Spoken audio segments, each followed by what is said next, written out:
Friends, welcome to my channel. Surendra ద్వారా సంజయ్ నిజ స్వరూపాన్ని తెలుసుకొని షాక్ అయిన ప్రభావతి అసలు ఇదంతా ఎలా జరగబోతుంది అనేది ఈ వీడియోలో తెలుసుకుందాం. సురేంద్ర శోభ ఇద్దరు కూడా మాట్లాడుకుంటూ ఉంటారు.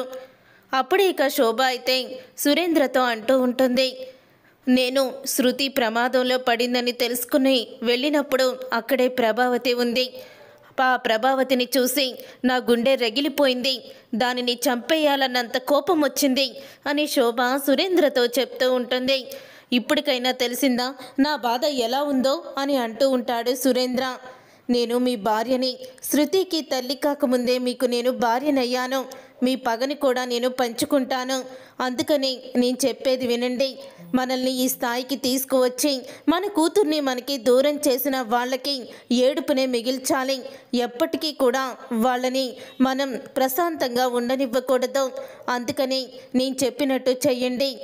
ఆ రవిని, శృతిని వాళ్ళ ఇంటికి తీసుకువెళ్ళాలని వాళ్ళని ఇంటికి రావడానికి ఒప్పుకోమని చెప్పి మీరు సత్యాన్ని అడగాలి. అప్పుడు శృతి ఆ ఇంట్లో అడుగు పెట్టాక అసలు యుద్ధం మొదలవుతుంది. ఇంట్లో ఎవ్వరికీ కూడా ప్రశాంతత లేకుండా చేస్తాను అని శోభ అయితే సురేంద్రతో అంటూ ఉంటుంది. అప్పుడు ఇక సురేంద్ర అయితే ఆలోచిస్తూ ఉంటాడు. నువ్వు చెప్పింది కూడా నిజమే శోభ, సరే రేపే ఆ సత్యం ఇంటికి వెళ్దాము అని సురేంద్ర అనడంతో శోభ కూడా, ప్రభావతి నా కూతుర్ని నాకు దూరం చేసావు కదా, రేపటి నుంచి మీ సంగతి తేలుస్తాను అని శోభ కోపంతో రగిలిపోతూ ఉంటుంది. తర్వాత ఇక బాలు మీనా ఇద్దరు కూడా గుడికి వెళ్తారు. అదే గుడికి సంజయ్, మౌనిక కూడా వస్తారు. సంజయ్, మౌనిక ఇద్దరు కూడా గుడికి వచ్చిన తర్వాత వాళ్ళతో పాటు వచ్చిన సంజయ్ తల్లి బాలు మీనాని ఇద్దరిని కూడా చూస్తుంది. సంజయ్ మౌనికని గుడి లోపలికి వెళ్ళనిచ్చి అప్పుడు బాలు మీనా దగ్గరికి వస్తుంది. అప్పుడే బాలు ఆవిడ్ని చూసి, మీరు కూడా గుడికి వచ్చారా, నా చెల్లి వచ్చిందా అని అడుగుతూ ఉంటాడు బాలు ఎంతో ఆశగా. మీ చెల్లి వచ్చింది, కానీ ఇప్పుడు నా కొడుకు దగ్గరే ఉంది. నువ్వు గనక వాడికి ఎదురు పడితే మళ్ళీ ఏదో ఒకటి గొడవ జరుగుతుంది బాలు. అందుకని నీ దగ్గరికి వచ్చి ఓ మాట చెప్దామని అనుకుంటున్నాను. నీ చెల్లెలతో నువ్వు మాట్లాడకుండా ఇక్కడి నుంచి వెళ్ళలేవు, కాబట్టి మౌనికని ఇక్కడికి పంపిస్తాను అని అంటూ ఉంటుంది. సరేనండి అంటూ బాలు కూడా ఆనందపడుతూ ఉంటాడు. తర్వాత ఇక సంజయ్ అయితే కూర్చొని ఉంటాడు గుడిలో. మౌనికతో అంటూ ఉంటుంది, మీరిద్దరూ వెళ్ళి ప్రదక్షిణలు చేసిరండి అని అంటూ ఉంటుంది. సంజయ్ తల్లి అయితే, ప్రదక్షిణలు నా వల్ల కాదు అని సంజయ్ అంటూ ఉంటే, అదే నాకు కూడా కావాల్సిందే అమ్మ మౌనిక, వాడు చెయ్యడంట, వాడి బదులు నీ బదులు నువ్వే చేసినా వెళ్ళు, ఇది పెళ్ళైన తర్వాత నేను చేపిస్తానన్న మొక్కు అని అంటూ ఉంటుంది సంజయ్ తల్లి. అప్పుడే ఇక సంజయ్ తల్లి అలా అన్న తర్వాత మౌనిక అయితే ప్రదక్షిణలు చేయడానికి వెళ్తుంది. ప్రదక్షిణలు చేసేటప్పుడు గుడి వెనక అతల ఆ బాలు మీనా అయితే నుంచొని ఉంటారు మౌనిక కోసం. మౌనిక వాళ్ళిద్దరినీ కూడా చూస్తూ పరిగెత్తుకుంటూ వచ్చి అన్నయ్య అని హద్దుకుంటుంది బాలుని. అప్పుడే ఇక బాలు అయితే, ఏంట్రా ఎందుకు ఏడుస్తున్నావు నువ్వు, నేను బాగానే ఉన్నాను అని అంటూ ఉంటాడు బాలు. నన్ను క్షమించన్నయ్య, ఎప్పుడూ కూడా నన్ను ఎంతగా ప్రేమగా చూసుకునే మా అన్నయ్యని నేను కొట్టాను, నా చేతులతో నిన్ను కొట్టాను అని బాధపడుతూ ఉంటుంది. అప్పుడే ఇక బాలు అయితే, నువ్వు కొట్టినందుకు నేను బాధపడతలేదురా, కానీ నీ జీవితాన్ని ఆ నీచుడి చేతిలో పెట్టి నీ జీవితాన్ని కాపాడలేకపోయానా అని చాలా బాధపడుతున్నాను. వాడితో నీ పెళ్ళి జరగకుండా ఆపలేదని బాధపడుతున్నాను అని బాలు అంటాడు. అప్పుడే ఇక మౌనిక అయితే, నువ్వు అనుకున్నది నిజమే అన్నయ్య, వాడు ఎంత నీచుడంటే అంత నీచుడు అని మనసులో బాధపడుతూ ఉంటుంది మౌనిక. నిన్ను వాడు బాగానే చూసుకుంటున్నాడు కదా అని బాలు మీనా ఇద్దరు మౌనికని అడుగుతూ ఉంటే, వాడు నీ మీద పగుతూనే నా మెడలో తాళి కట్టాడని నీకు చెప్తే నువ్వు వాడిని చంపేస్తావన్నయ్య, చంపేస్తావు.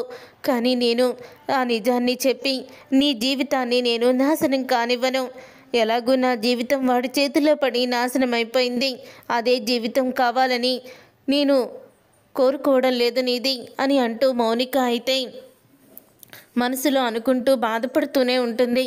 తర్వాత ఇక మౌనిక అలా బాధపడుతూ ఉంటుంటే, ఏంటి నేను అడిగిన దానికి ఏమీ సమాధానం చెప్పవేంటమ్మా అని అడుగుతూ ఉంటాడు. ఏం చెప్పమంటావన్నయ్య, నేను బాగానే ఉన్నాను, బావగారు నన్ను కంటికి రెప్పలా చూసుకుంటున్నారు అని అంటూ ఉంటుంది మౌనిక. అప్పుడిక మీనా అయితే బాలు తీసుకువచ్చిన గాజులను మౌనికకి వేయమని బాలుకి ఇస్తుంది. బాలు గాజులు వేస్తుంటే చేతికైన గాయం చూసి బాలు షాక్ అయిపోతూ ఉంటాడు. ఈ గాయం ఎలా అయ్యింది, వాడు ఈ గాయం చేశాడా చెప్పమ్మా అని అడుగుతూ ఉంటే, లేదన్నయ్య, ఈ గాయం నిన్ను కొట్టినందుకు నాకు నేను వేసుకున్న శిక్ష అన్నయ్య అని అంటూ ఉంటుంది మౌనిక. అప్పుడే ఇక మీనా కూడా, అవునండి, మిమ్మల్ని కొట్టినందుకు తన చేతిని కాల్చుకుంది అని అంటూ ఉంటుంది మీనా అయితే. అప్పుడే ఇక బాలు అయితే, నువ్వు నన్ను కొట్టినందుకు నాకు బాధగా లేదమ్మా, నీ జీవితం బాగుండి నువ్వు సంతోషంగా ఉంటే నాకు అదే చాలు అని బాలు అయితే అంటూ ఉంటాడు. తర్వాత ఇక బాలు అలా మౌనిక మాట్లాడుకోవడం సంజయ్ చూస్తాడు. ఇక సంజయ్ చూసి అక్కడికి వస్తాడు. అక్కడికి వచ్చి మౌనికని తను కొట్టి తీసుకువెళ్ళిపోతాడు. అప్పుడు అది చూసిన బాలు, చూసావా మీనా, అది ఆ ఇంట్లో నరక యాతనకి గురవుతుంది, కేవలం మా అమ్మ నా మీద ఒట్టు అన్న మాటకి నేను ఆగిపోయాను అని బాలు అయితే ఈ సంగతి వెళ్ళి వెంటనే అమ్మకి చెప్తాను అంటూ బయలుదేరుతాడు. అలా ఇంటికి బయలుదేరిన తర్వాత, నీ కూతురు అక్కడ సంతోషంగా ఉందని సంబరపడిపోతున్నావు, కానీ వాడు దాన్ని ఎన్ని చిత్రహింసలు పెడుతున్నాడో మా కళ్ళారా మేము చూసాము అని అంటూ ఉంటారు బాలు మీనా. అవునత్తయ్య, మాతో మౌనిక మాట్లాడిందని మౌనికని కొట్టి సంజయ్ తీసుకువెళ్ళిపోయాడు అని అంటూ ఉంటుంది మీనా అయితే. అసలు మీరెందుకురా దాంతో మాట్లాడారో, మరి నువ్వు అల్లుణ్ణి కొట్టావు, అందరి ముందు వాళ్ళని అవమానపరిచావు, కిడ్నాప్ చేశావు, మరి నీలాంటి వాడితో మాట్లాడితే దాన్ని కొట్టకుండా ఏం చేస్తాడో, అది దాని మీద కోపంతో కాదురా, నీ మీద పగతోనే. కానీ అల్లుడు బంగారం, నా కూతురు సంతోషంగా ఉంటుంది, ఆ నీలకంఠం గారు నా కూతుర్ని చాలా మంచిగా చూసుకుంటారు, కోడలు కాకుండా కూతుర్లాగా చూసుకుంటారు అని ప్రభావతి అంటూ ఉంటే, అప్పుడే సురేంద్ర శోభ వచ్చి వీళ్ళ మాటలు విని షాక్ అయిపోతూ ఉంటారు. ప్రభావతి సురేంద్రని శోభాని చూసి, మీరా లోపలికి రండి అని అంటూ ఉంటుంది. ఏంటి ఇలా వచ్చారు దారి తప్పి అని అంటూ ఉంటాడు బాలు. అప్పుడే మా సంగతి తర్వాత పక్కన పెట్టండి, నీలకంఠం అని ఏదో మాట్లాడుకుంటున్నారు మీరు అని అడుగుతూ ఉంటాడు సురేంద్ర. అప్పుడే ప్రభావతి అయితే, మీ అమ్మాయి శృతికి మాట్లాడుకున్న సంబంధమే ఇది, నీలకంఠం గారు సంజయ్ ఇప్పుడు మా ఇంటి అల్లుడు, మా అమ్మాయిని అతనికి ఇచ్చి పెళ్లి చేశాము అని అనగానే ఒక్కసారి శోభ సురేంద్ర షాక్ అయిపోతూ ఉంటారు. చూసావా శోభ, ఆ దేవుడు ఉన్నాడు, మనకి ఎంత బాధ కలిగిందో అన్ని వేల కోట్ల రెట్లు బాధని వీళ్ళకి అప్పజెప్పాడు. ఆ నీచుడి చేతిలో వీళ్ళ కూతుర్ని పెట్టి ఆ ఇంటికి వీళ్ళ కూతుర్ని కోడలుగా చేసి మనకి ఎంతలా ఆనందాన్ని నింపాడో అని అంటూ ఉంటాడు సురేంద్ర.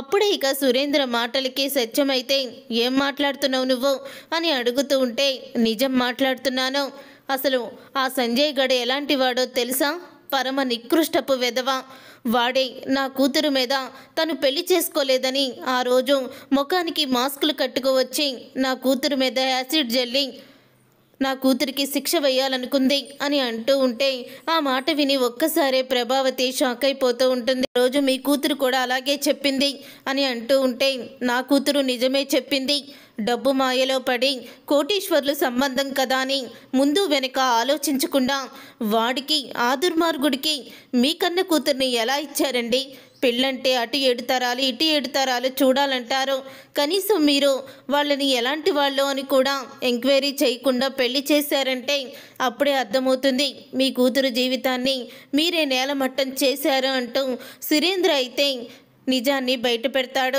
చూసారుగా ఫ్రెండ్స్, రాబోయే కథలో ఖచ్చితంగా ఇలాగే జరగబోతుంది. మరి ఇలాగే జరగాలని మీరైతే కోరుకుంటున్నారా? అయితే వీడియోని తప్పకుండా లైక్ చేసి ఛానల్ని సబ్స్క్రైబ్ చేసుకొని పక్కనే ఉన్న గంట సింబల్పై ఆల్ అని క్లిక్ చేయండి. అప్పుడే మేము పెట్టే ప్రతి వీడియో మీరు మిస్ కాకుండా చూసేయవచ్చు.